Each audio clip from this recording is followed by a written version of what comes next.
In this video, I'm going to give you the answer of this question. The question is what type of blender purees, soups, and sauces while still in the pot? When I give you the answer for this question, and the correct answer for the question is immersion blender. Well, that's the answer for the question. Hi, thank you so much for watching this video. If you find this video is very useful, you can help this channel to grow by subscribing this channel.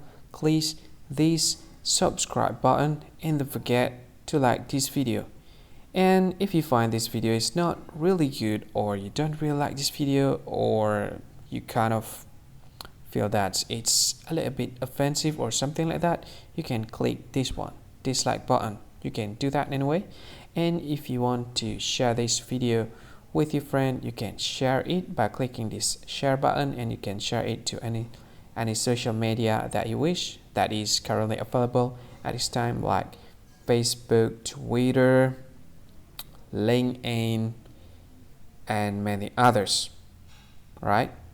And if you want to add this video to your playlist, you can click this one. You can watch this video later, and you can find more options by clicking these three dots. And yeah, don't forget to subscribe. I think that's all of it. Thank you so much for watching this video, and see you again in another video. Bye bye. See you again.